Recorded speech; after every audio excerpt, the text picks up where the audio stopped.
Oiê, boa tarde. Tudo bem? Me ouvindo, todo mundo? Boa tarde. Boa tarde, pessoal. Para quem ainda não me conhece, eu sou a Bianca. Acho que tem algumas psicólogas aqui que são novas no projeto. Boa tarde, Ingrid, tudo bem? Tudo Pode bem, abrir e o microfone, você? sim. Tudo bem também. Perdoa aí, gente, a voz meio fanha, eu tô um pouco gripada, me recuperando de uma gripe. Mas vou fazer a abertura, né, do encontro de hoje. Deixa eu liberar os atrasados aqui. Pronto. Então, sejam todos muito bem-vindos ao primeiro encontro do mês de junho, né, do Psiconecta, com a Ingrid Mello, psicóloga há 6 anos, especialista em terapia de casal e de família. É o primeiro encontro com uma psicóloga de terapia de casal e família que a gente vai ter, então a gente está super animado. Ela atua na psicanálise, né, e eu acho que vai ser um encontro aí super legal, então fiquem à vontade, aproveitem bastante para perguntar. Ela é bem interativa, né? Então eu acredito que ela vai gostar bastante de fazer essa troca com vocês. Tá bom? Vou passar a palavra para você, Ingrid. Qualquer coisa, eu tô por aqui. Obrigada. Oi, meninas. Como que vocês estão? Espero que todas estejam bem. Eu fiz uma apresentação para ir guiando a gente. Vou compartilhar aqui, tudo bem? Pode Pode compartilhar. compartilhar. Fechou.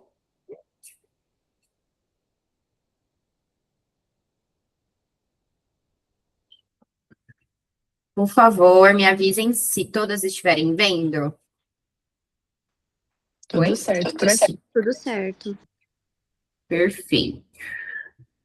Deixa eu só trazer vocês para cá e fica melhor. Prontinho. Meninas, todas me escutam bem? Sim. Ótimo.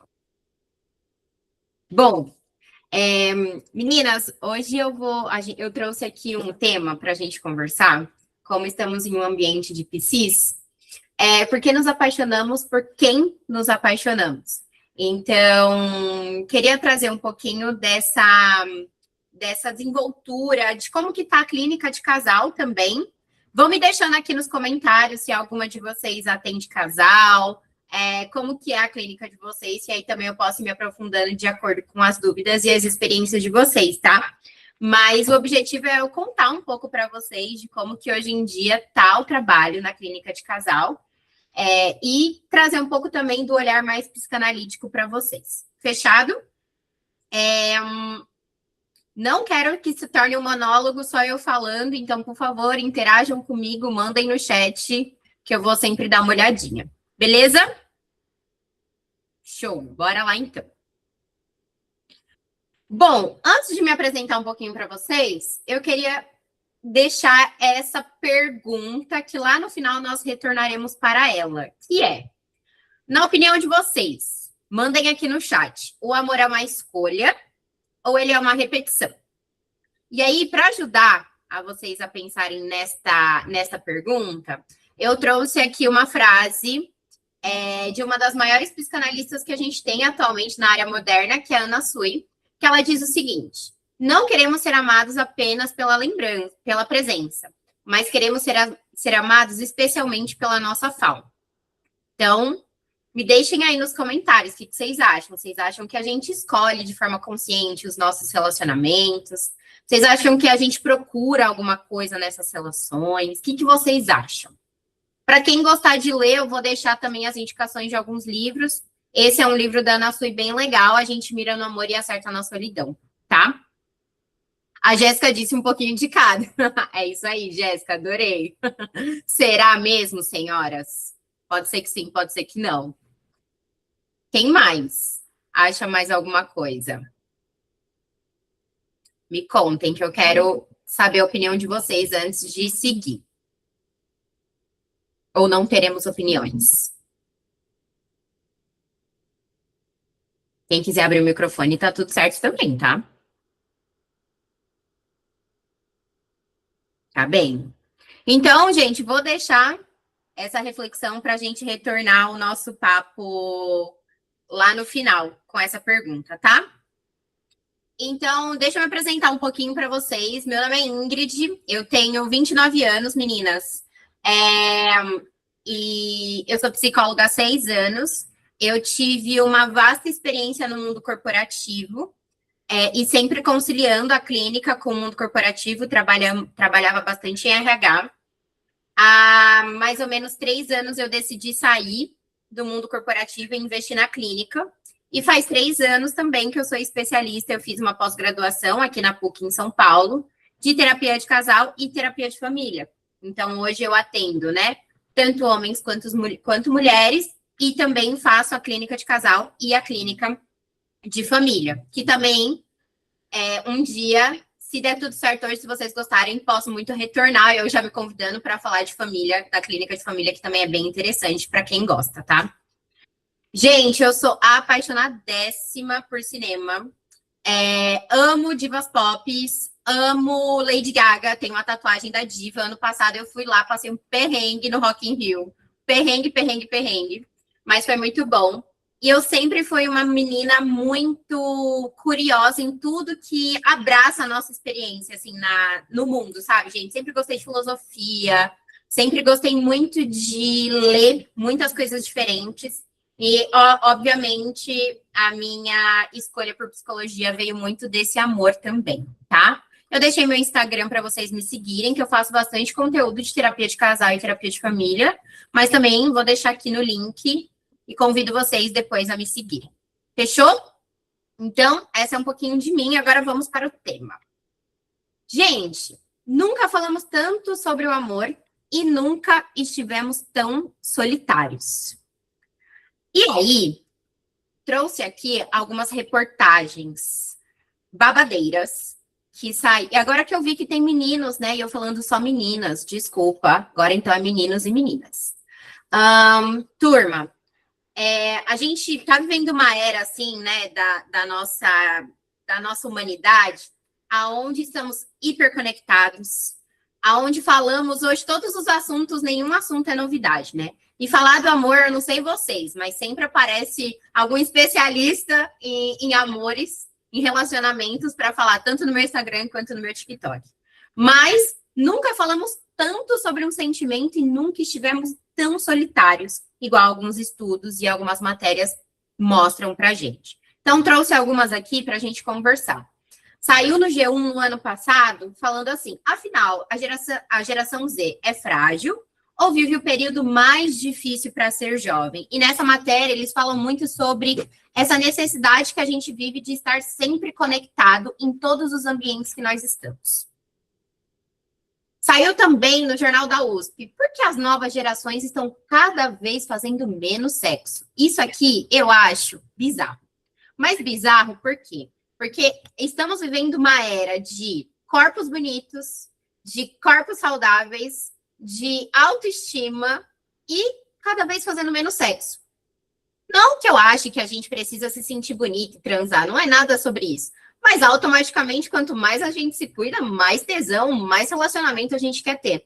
Então, a gente hoje mostra alguns estudos que que as nossas formas de se relacionar também estão mudando e que uma das coisas que são mais nítidas é que a nossa geração ela faz menos sexo que antigamente, tá?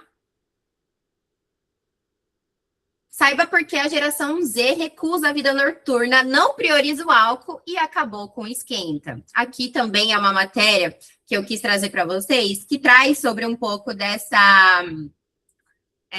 desse cuidado com o corpo, né? Então, hoje, as gerações mais novas estão cada vez mais preocupadas com o corpo e menos, de alguma certa forma, aproveitando a juventude. Não sei, o que vocês acham? Vamos deixando aí nos comentários no chat. E a última é, solidão entre os jovens expõe epidemia emocional em plena era digital. Então, a gente também está vivendo uma época da nossa sociedade onde estamos cada vez mais depressivos. Eu quero saber de vocês o que vocês acham. Eu pego muito adolescente, cada vez mais cedo deprimido. Eu não sei se isso acontece com vocês. Comigo acontece muito, assim. A galera os jovens com 12, 11 anos, já demonstrando quadros clínicos de depressão, de ansiedade, cada vez muito jovem. E também, por um outro lado, se relacionando apenas pela internet, tendo muita dificuldade de se conectar, de ter amigos na escola. E isso, gente, acaba se perpetuando pelo resto da vida, né? Pela vida adulta desses adolescentes. Então, eu quis iniciar aqui trazendo um pouco dessa reflexão para vocês. Se vocês também sentem que a gente está falando tantas coisas hoje em dia, não só sobre amor, acho que a gente pode abrir aqui o leque para todos os assuntos, mas que a gente nunca esteve tão solitário como nós estamos atualmente. Vocês vivenciam isso na clínica de vocês também? Deixa eu ler. A Mariana disse, por muitas vezes achamos que está sendo uma escolha consciente, mas é apenas uma repetição. E a Maria Luísa, acredito que é uma escolha diária, mas inconsciente acabamos repetindo os comportamentos de acordo com as escolhas passadas. Ótimos. Algum de vocês são da psicanálise, gente? Ou... Não? Sim? Não. O Marco fez que não com a cabeça. Só o Marco, eu achei que não. Tá. Ok. Então, vou seguindo aqui, tá bom?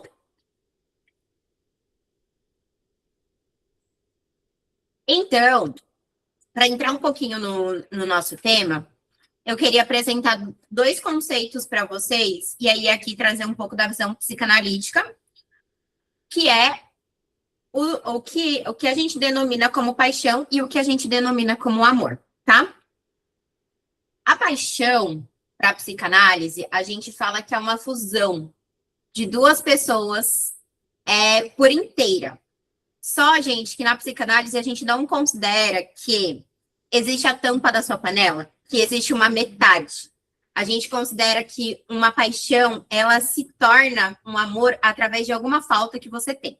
A gente vai falar mais sobre isso lá na frente, mas é mais ou menos esse alguns dos conceitos principais. Então, quando a gente está apaixonado, a gente tem uma idealização muito grande da outra pessoa, né? Gente, é muito engraçado estar apaixonado. Acho que todo mundo aqui já esteve apaixonado, né? Claramente. Mas estar apaixonado, a gente tem até uma distorção da realidade. Já aconteceu isso com vocês? De vir suas amigas todas e falar assim, filha, esse homem não é isso que você está pensando. E só você enxerga ele daquela forma? Comigo já aconteceu. E é bem isso, porque a paixão, ela até traz quimicamente no nosso cérebro, né? Uma questão de confusão mental mesmo. A gente respira a pessoa, a gente fica até meio obcecado pela pessoa. Eu assisti aquele filme Obsessão ontem, e é muito aquilo. Eu não sei se vocês assistiram, é um filme de terror aí meio novo, mas que ele traz a obsessão de um homem por uma mulher. E é aquilo, a paixão, ela faz com que a gente literalmente fique cego e que a gente não entenda a realidade da forma que ela é, tá? E quando nós estamos apaixonados, a gente tem uma intensidade, uma sensação de urgência muito grande, né? A gente não quer ficar longe da pessoa. Nós queremos respirar no cangote 24 horas daquela pessoa. E literalmente é dessa forma que a paixão, ela vai se meio que entrando na nossa mente e na nossa rotina. E a gente também busca muito uma completude quando nós estamos apaixonados. O amor, vocês vão ver que ele acaba sendo um sentimento de amadurecimento da paixão. Mas que, na verdade, gente, o amor nada mais é do que um luto da paixão. Porque o amor, ele acaba sendo um pouco mais tranquilo. E a paixão, ela é uma coisa fogosa. Ela é aquela loucura, ela é aquela intensidade. Estar apaixonado é muito bom. Então, a paixão, ela traz pra gente essa sensação, até mesmo de demência, de alguma certa forma, mas nós amamos estar apaixonados. E com o passar do tempo, né, a gente vai transformando esse relacionamento em um sentimento de amor. Só um parêntese, a paixão, ela tem em média até 24 meses, né, para durar. Alguns neurocientistas falam que ela demora aí aproximadamente 2 anos para se transformar, vamos dizer assim, em amor. E o que é o amor para a psicanálise e para o que eu vou tentar trazer hoje para vocês? O amor nada mais é do que você fazer uma escolha sobre aquela pessoa todos os dias. Então, é você escolher estar com aquela pessoa. É você construir uma relação totalmente baseada no vínculo. Alguém falou alguma coisa? Perdão. Não. Acho que é a Laina. Tá bom. Então, a gente é totalmente... O amor, gente, ele é totalmente baseado na construção do vínculo que vocês vieram construindo ao decorrer desse relacionamento. É a capacidade de sustentar o tempo. Por que, gente, eu falo isso? Porque sustentar o tempo é difícil. É difícil. Quando a paixão vai embora, sustentar e escolher aquela pessoa todos os dias, independente da raiva, independente quando a paixão vai embora, essa relação ela se torna uma relação mais tranquila e a gente gosta do caos, é difícil. Também trouxe aqui sobre que o amor, ele é uma responsabilidade afetiva que a gente tem que ter com o outro. Então, na verdade, desde a época da paixão, mas quanto mais entrelaçado você tá com aquela pessoa, mais responsabilidade afetiva você tem com ela. E o amor nada mais é do que o encontro entre duas pessoas que têm faltas. E são exatamente nessas faltas que talvez essas pessoas vão se conectar. Tá bem? E aí, eu trouxe aqui que o parceiro ou a parceira nunca é apenas um parceiro e uma parceira. E aí trouxe aqui também uma frase da Ana Sui, mas esse é um outro livro dela, As Cabanas que o Amor Faz em Nós, que é lindo, gente. É lindo, é lindo, é lindo, é lindo. E ela fala o seguinte: ao encontrar um amor, a gente não encontra a parte que nos faltava até então. A gente encontra a metade que faltará a partir dali. Deixo essa frase também aí como uma incógnita para a gente retomar no final. Mas é uma frase bem impactante, na minha opinião. Estou falando rápido, estão conseguindo me acompanhar? Tá tudo certo? Beleza. Então, bora lá. Aí eu vou trazer um pouco aqui do que geralmente eu trabalho na terapia de casal e como que funciona, né, gente?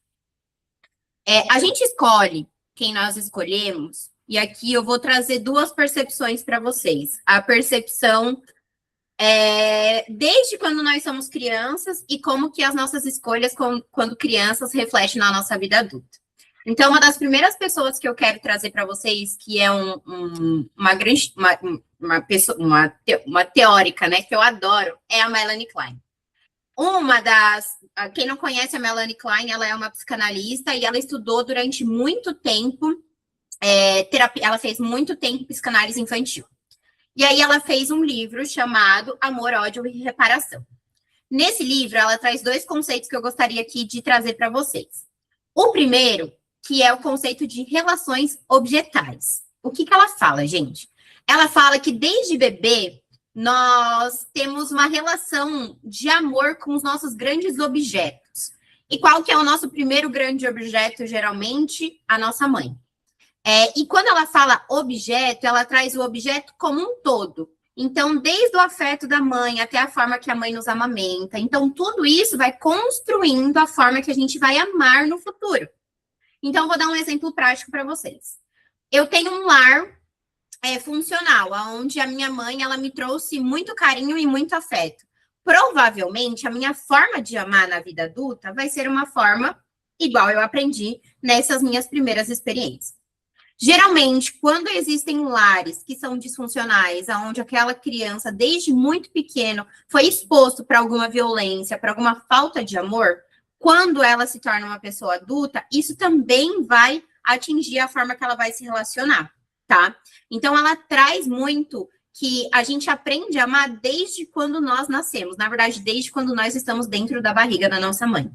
O afeto que a mãe passa ali para o seu bebê, ele também vai trazer toda a forma que esse bebê vai aprender a amar quando ele sair da barriga e começar a ter as suas primeiras experiências, tá?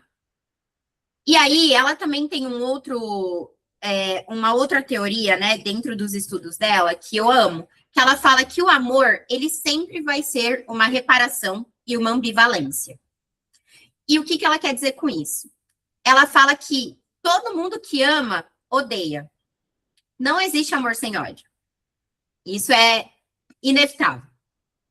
E aí, isso é ambivalência, certo? Então, a partir do momento que a gente ama, a gente também é aberto para odiar aquela pessoa, para ter raiva, para querer, às vezes, esganar aquela pessoa.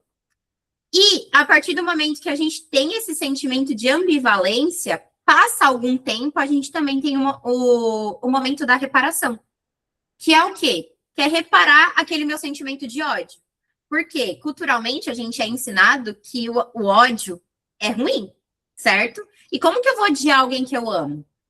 Então, automaticamente, a partir do momento que eu amo, eu também preciso reparar o meu ódio e depois eu vou lá me desculpar, ou vou tentar demonstrar para aquela pessoa que não é nada daquilo que ela estava pensando ou que eu demonstrei em um momento de raiva. Então, resumindo, duas coisas que eu quero trazer para vocês. A gente aprende a amar desde o momento que nós estamos dentro da barriga da nossa mãe, e que o amor, ele acaba tendo tanto ambivalência quanto uma reparação. O amor, ele é ambivalente e ele tem o seu momento de reparação. Ambivalente porque, a partir do momento que a gente ama, a gente odeia, e a reparação porque como nós vamos odiar aquilo que nós amamos. Então, nesse momento, eu tenho consciência que eu tive um ódio, um ataque de fúria, por exemplo, ali com meu parceiro, com a minha parceira, e tentei me reconectar novamente com aquele sentimento do amor. Ficou claro ou ficou confuso, gente? Tudo certo? Fechou. E aí, trouxe aqui também que eu trabalho muito em clínica, que acho que vocês conhecem, que ele acabou ficando bem famosinho, que é o John Bowlby, que é a teoria do apego. Já ouviram falar na teoria do apego? Eu gosto muito da teoria do apego. E o Bowlby, gente, ele traz no livro dele, na teoria... Qual que é a história do John? Ele é um psicanalista, ele era psiquiatra e psicanalista, e ele passou a vida toda dele estudando afetos. E aí, ele tem a ideia de acompanhar desde o nascimento, desde a gestação, até a vida adulta de várias pessoas. E aí ele faz isso. A teoria do apego, então, nada mais é do que os estudos clínicos que ele fez de acompanhar por mais ou menos 30 anos esse grupo de pessoas. Então, ele acompanha desde a gestação da mãe até quando essas pessoas escolhem seus parceiros ou parceiras lá na vida adulta. E aí ele começa a identificar que as nossas formas de amar também fazem sentido, são recorrência dos nossos vínculos afetivos primários, que é a mesma coisa que a Melanie Klein traz. Então, a forma que a gente ama está muito conectado com a nossa família e como que a gente aprendeu a amar, tá? Aqui no John, ele traz ideias também muito legais, porque ele acompanha famílias que são disfuncionais e ele também traz para a gente como que afeta a vida adulta dessas pessoas, né? Na teoria do apego. E depois de acompanhar toda a vida dessas pessoas, ele entende que existem algumas formas da gente amar alguém. E aí ele constrói a teoria do apego, que existem basicamente 3 tipos de apego, tá? O apego ansioso, o apego evitativo e o apego qualitativo, tá? Esses 3 tipos de apego, cada um denomina de acordo com a sua infância, de acordo com a sua história. Então, eu vou dar um exemplo prático aqui para vocês. O apego ansioso, ele geralmente acontece com pessoas que passaram por lares, por educações, por famílias, onde tudo era muito fornecido de forma rápida. São geralmente aqueles adultos que não têm muita paciência para esperar as coisas acontecerem. Ele não tem muita paciência, por exemplo, para a época da paixão. Ele quer amar logo, ele quer casar, quer ter filhos e etc. Que tem essa idealização muito rápida. E geralmente pessoas ansiosas, elas acabam também amando de formas ansiosas. Elas não sabem respeitar, por exemplo, o limite do outro. Isso acontece muito na clínica de casal. Muitas brigas de casais acontecem pela outra pessoa querer que a outra pessoa ame ela do jeito que ela quer. Exatamente isso é um apego ansioso. O apego evitativo, ele traz muito sobre famílias que foram, de alguma certa forma, disfuncionais, ele traz até um exemplo bem clássico que eu posso compartilhar aqui com vocês, que é, por exemplo, uma pessoa que sofre, que vivenciou a mãe sendo agredida pelo pai. Muito provavelmente, essa pessoa, quando ela cresce, ela vai entender que o amor pode ser vinculado à agressão. E a probabilidade de talvez ela buscar uma pessoa, um parceiro, que tenha o mesmo comportamento do pai seja muito grande. Então, ele vai trazendo essas relações para a gente. E, geralmente, essas pessoas que evitam o amor, elas acabam tendo um grande distanciamento com esse sentimento. Então, evitar aquilo, de alguma certa forma, significa que ela não quer vivenciar alguma coisa que geralmente machucou ela no passado, tá? E aí, aqui eu estou trazendo um dos grandes exemplos que ele traz, mas ele acompanhou diversos lares. Ele acompanhou, por exemplo, uma criança que não tinha mãe e pai, que ele foi abandonado. E como que a gente fala de como essa pessoa vai amar, né? E bonitinho, gente, esse é um caso que eu acho lindo lá no livro, que ele até comenta que foi um caso onde, de alguma certa forma, ele meio que pagou com a língua dele, porque essa pessoa, quando cresceu, achou o amor e viveu feliz. E ele imaginava que essa pessoa era um menino, que essa pessoa ia ter muita dificuldade de se entregar para o novo amor. Então, claro que aqui a gente traz teorias, mas na prática, cada um tem a sua experiência de vida, e cada um vai reagir da forma que fizer sentido para si. Diga, Marco. Fica à vontade. Olá, boa noite. Eu estava vendo esses exemplos que você falou aqui, né? Eu vi a importância de como conversar bastante com a mãe quando vai fazer a anamnese, né? E falar sobre como que foi o seu processo de gestação. Se teve conflito ou não, se foi estressante ou não, né? Então, isso eu faço bastante. E, às vezes, eu sou da TCC. E, às vezes, para poder explicar a formação de crença, né? Eu trago para o paciente, dependendo da demanda do paciente, o exemplo do complexo de Édipo ou de Electra. Né? Para explicar o porquê que ela sempre escolhe aquele relacionamento, ou porquê que sempre falam que ela tem dedo podre para escolher a pessoa.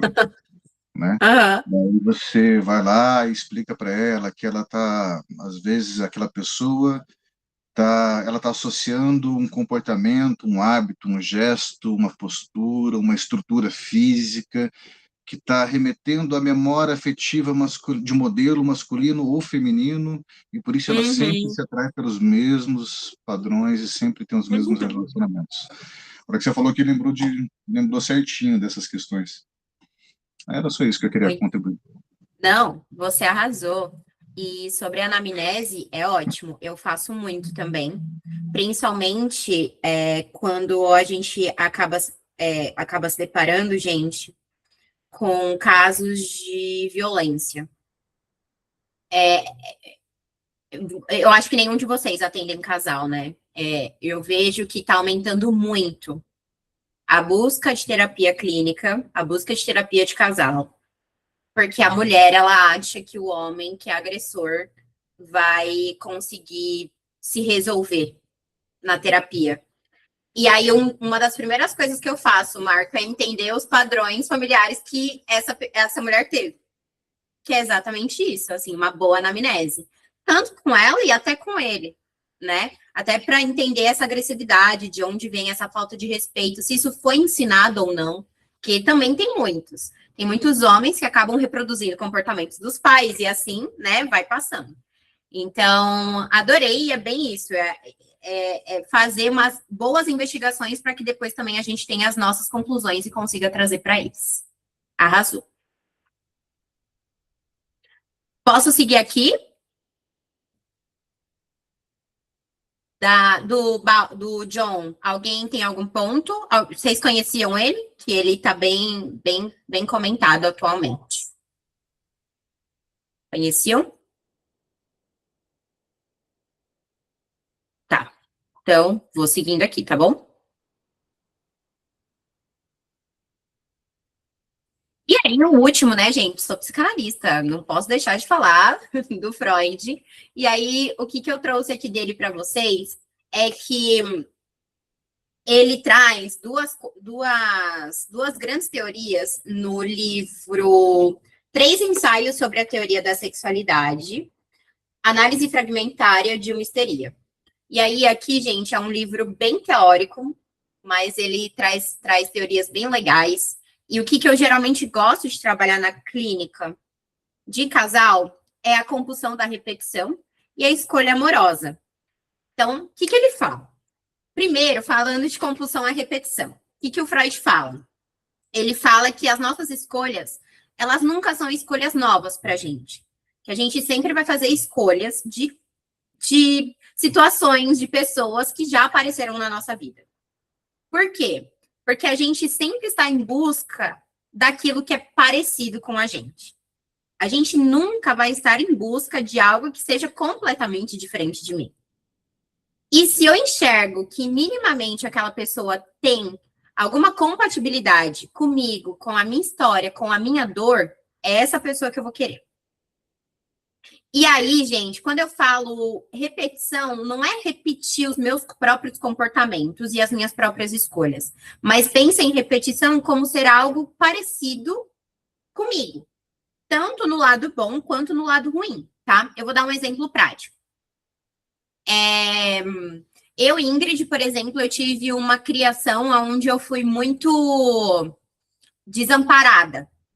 E automaticamente eu comecei a entender quando eu cresci, eu sou casada, e nitidamente eu procurei uma pessoa que me desse mundos e fundos.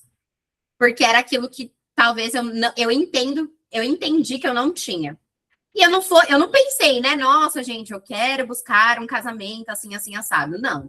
Isso a gente vai buscando, e hoje, com muita terapia, eu entendo que essas minhas escolhas fazem sentido de acordo com a minha história.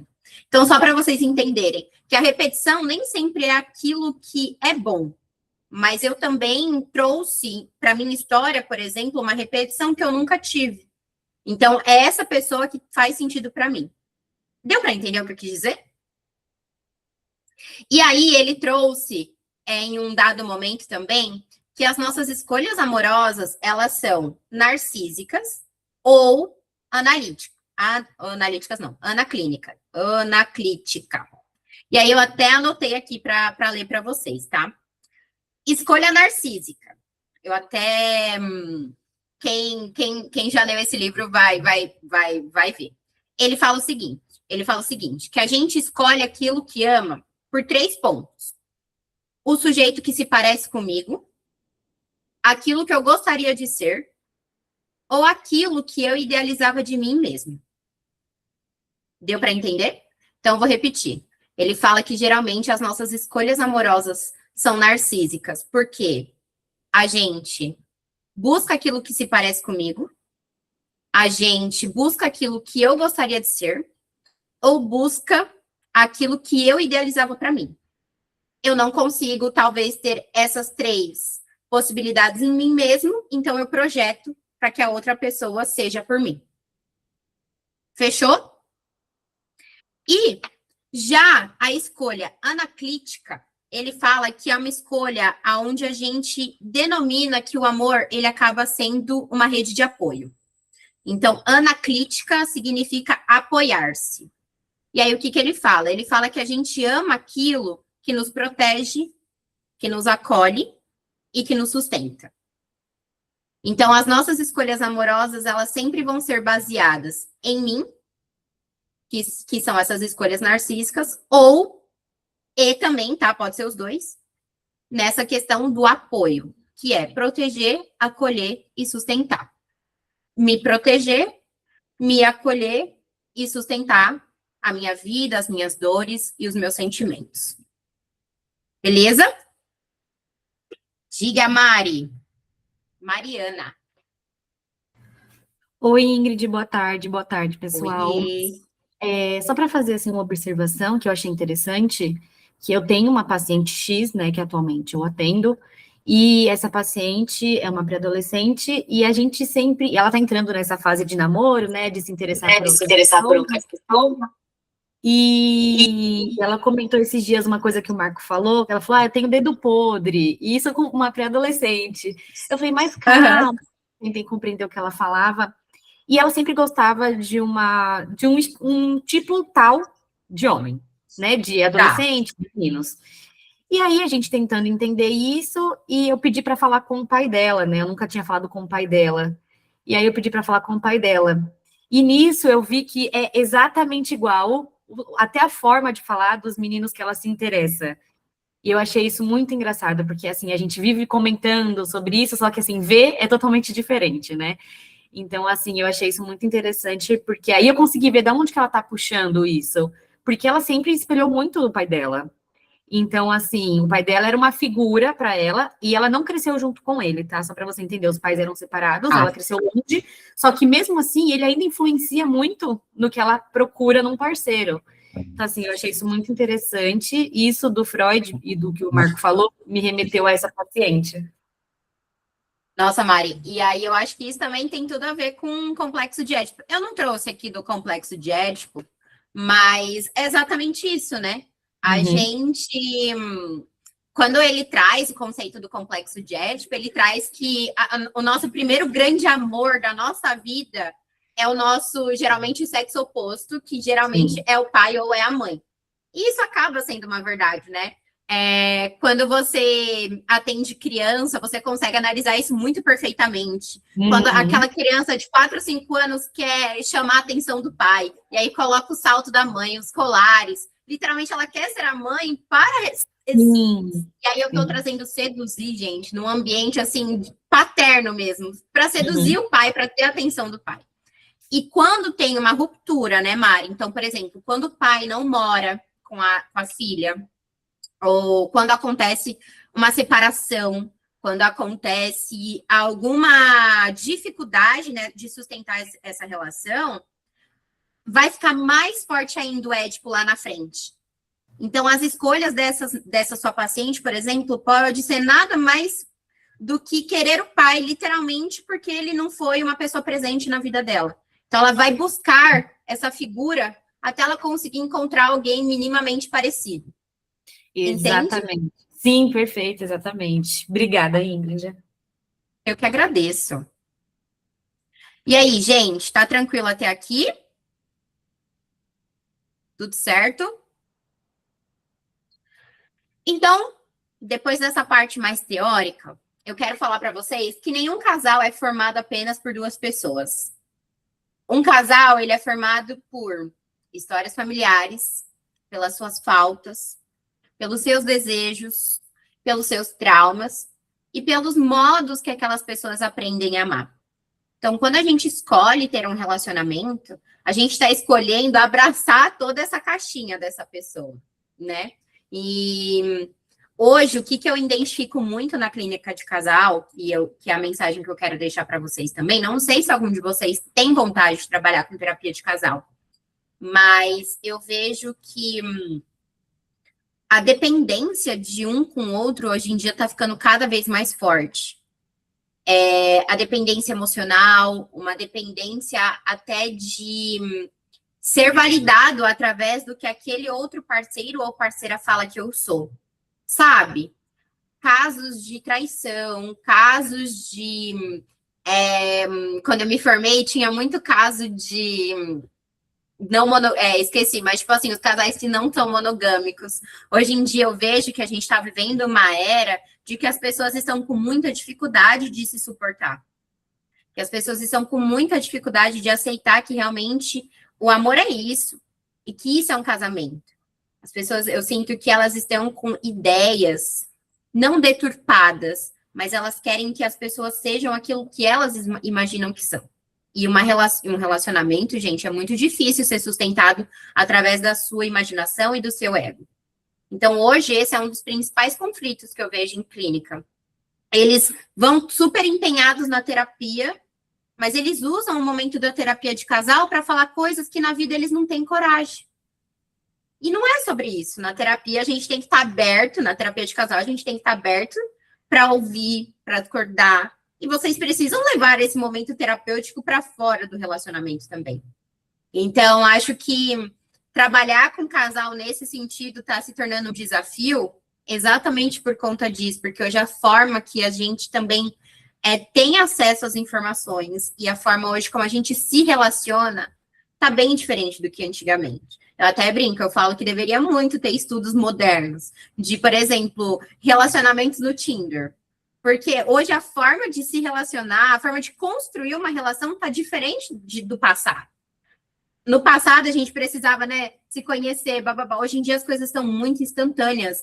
E é nítido o impacto que isso está trazendo nesses relacionamentos, tá? E aí, eu trouxe aqui para vocês que na terapia de casal, a gente desenvolve o quê? Padrões inconscientes. Eu tento muito trazer qual que é o sintoma daquela relação. Porque, por exemplo, gente, eles chegam assim. Ingrid, porque assim, no meu casamento, eu não consigo falar, porque, por exemplo, o Rogério, ele só grita comigo. Aí, beleza. Aí você vai entender, ali na terapia, né? No mecanismo. Gente, é óbvio que o Rogério só grita, porque o Rogério não tem nenhum lugar de fala, por exemplo.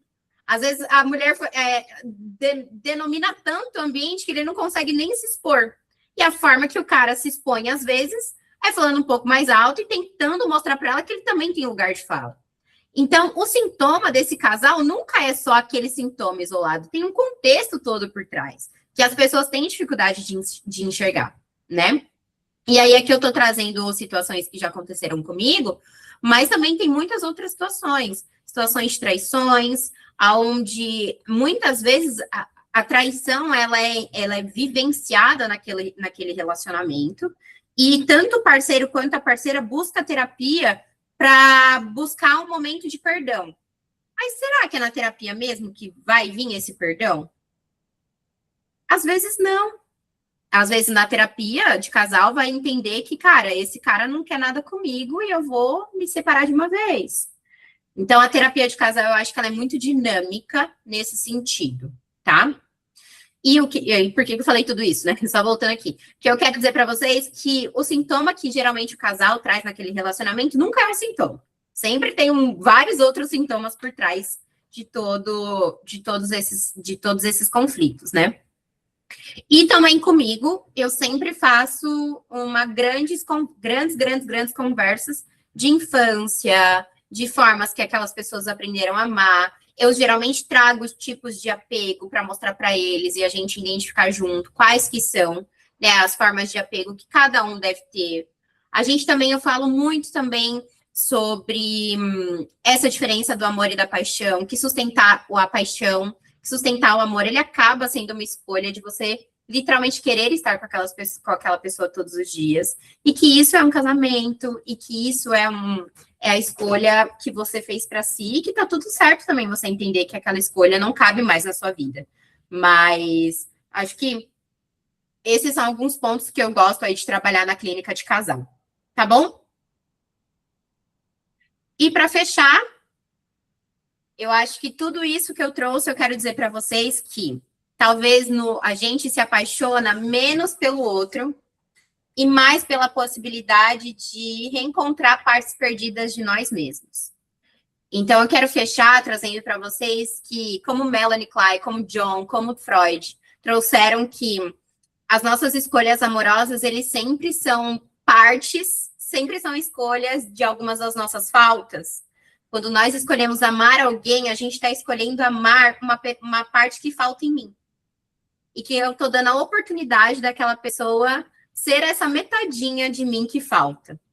Então, acho que esse, na minha opinião, é o conceito mais lindo de amar. Amar é quando você se coloca na sua vulnerabilidade e você entrega o que falta em si para alguém.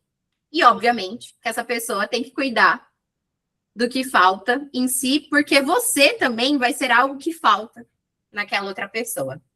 Então, quando a gente fala porque nós amamos quem nós amamos, eu acho que sim, a gente tem a opção de escolher de forma consciente, mas essa escolha nunca é consciente.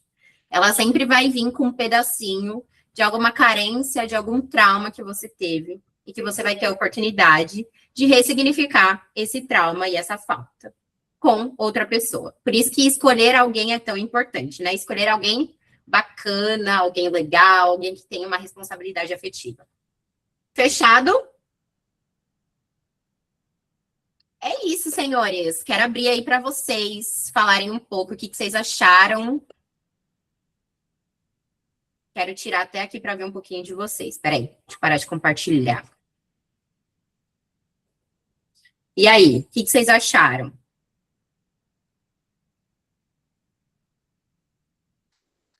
São tímidos hoje, né? É. Pô, eu falei achei demais massa. também. Eu sou da TCC também, igual o Marco, mas eu tava aqui adorando tudo. Já quero o adianta. próximo, que você falou que a gente vai marcar, já quero.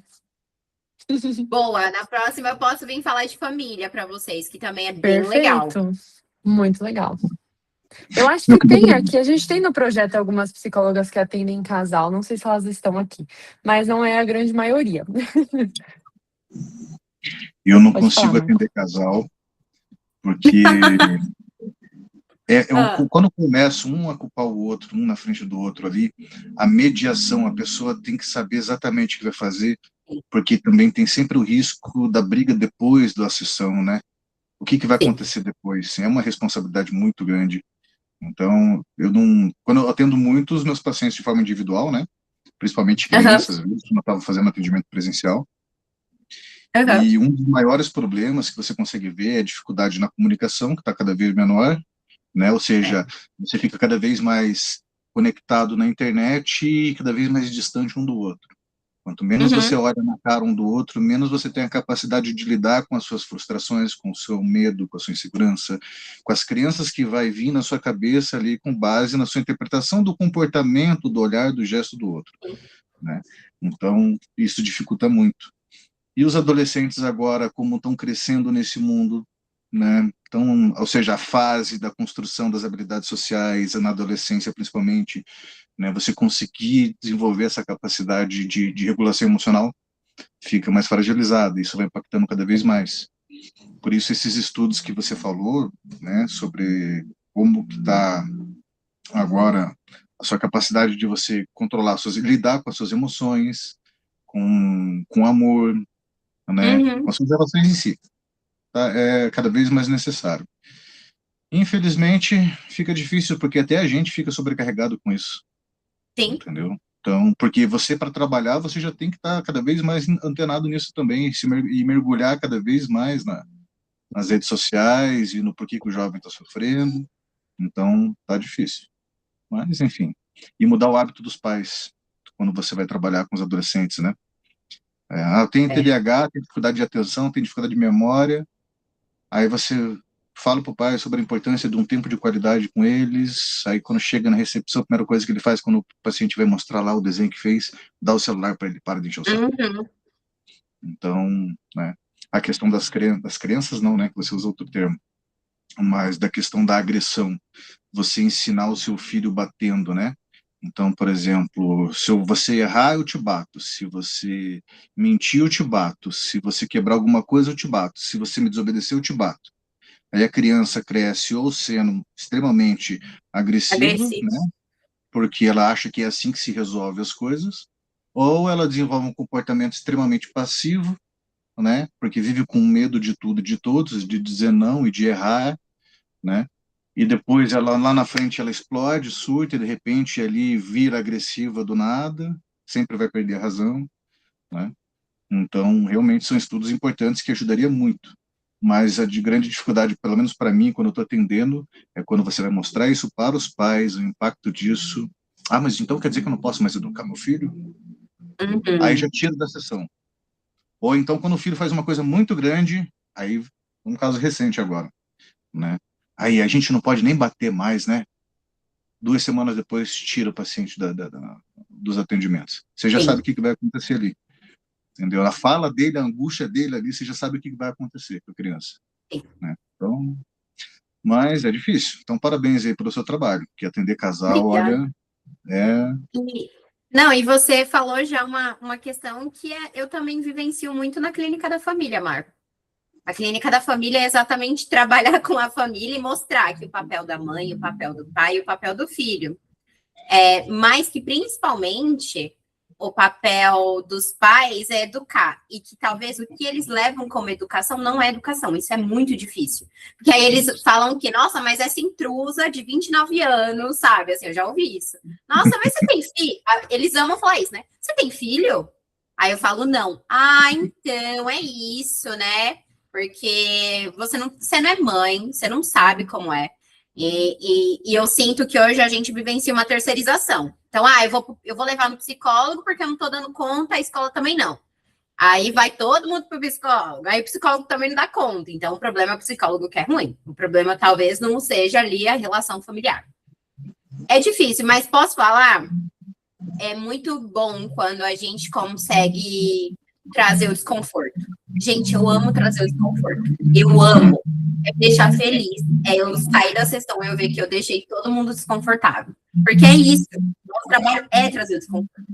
É trazer a reflexão. É talvez trazer e ela chorar numa próxima sessão e falar, nossa, eu tô me sentindo uma péssima mãe. E faz parte, porque talvez você errou.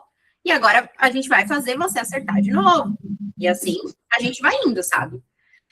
Mas é os desafios da nossa profissão, né, galera? Ingrid, só para completar aqui também, né? Você falou uma frase no início que eu achei interessante, que eu também sou de TCC, eu não atendo casais, mas pelo fato de esse negócio de intermediar também as brigas também não é muito fácil, né? Você mais do que ninguém sabe disso. Mas uma coisa que você falou que eu achei interessante, que no século que mais as pessoas mais falam de amor, é o que menos aparece o amor. Porque eu acho assim, o amor, ele tá muito na internet, né? Então, assim, do mesmo jeito que a internet juntou as pessoas para falar de amor, na vida real tá todo mundo muito mais frio. Então, assim, eu despejo amor para todo mundo ali online, de forma online. Coloco um comentário positivo, vou lá e faço falo uma coisa boa para uma pessoa que eu nem conheço, faço um elogio, nossa, que mulher bonita. Só que ali nas pessoas do meu convívio, eu não consigo fazer um elogio, eu não consigo falar que eu amo. Então, assim, de forma online, parece que é muito mais fácil.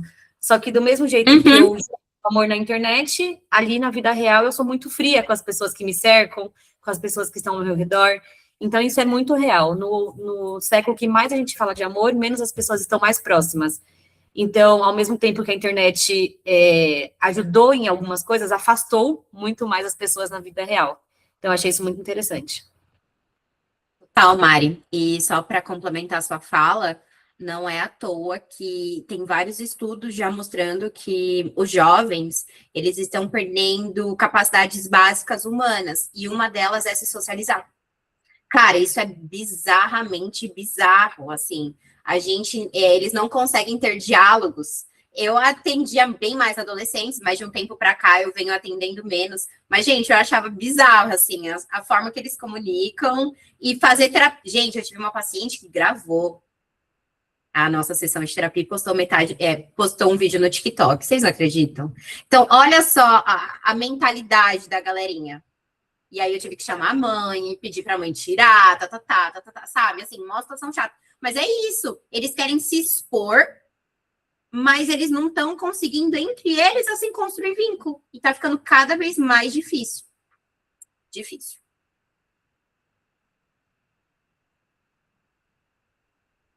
Alguém mais? Eu? Diga. Carolina. Tudo bom? Boa noite. Boa noite.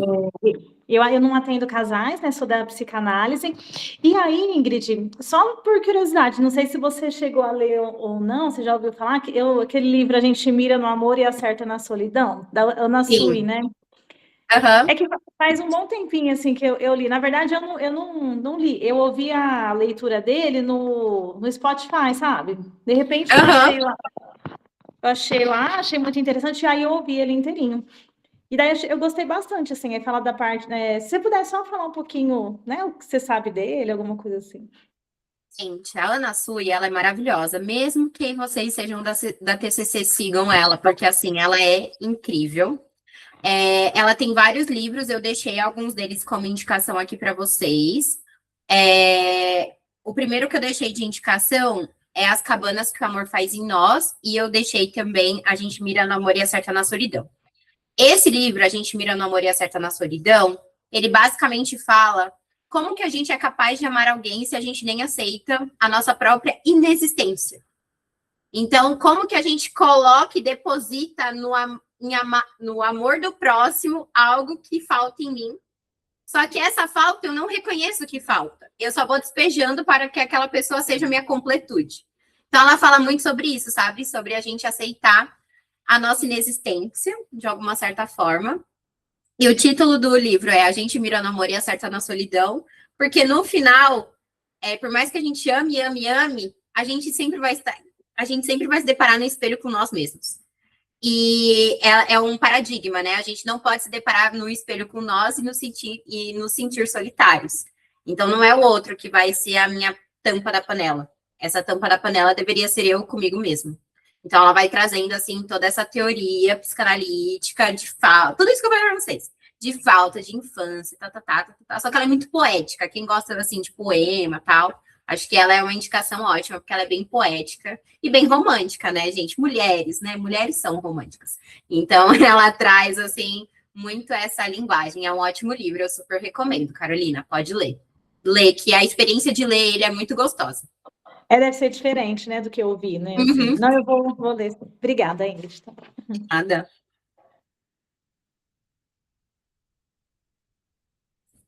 Fechado. Alguém mais? Não? Acho que não. Eu vou mandar.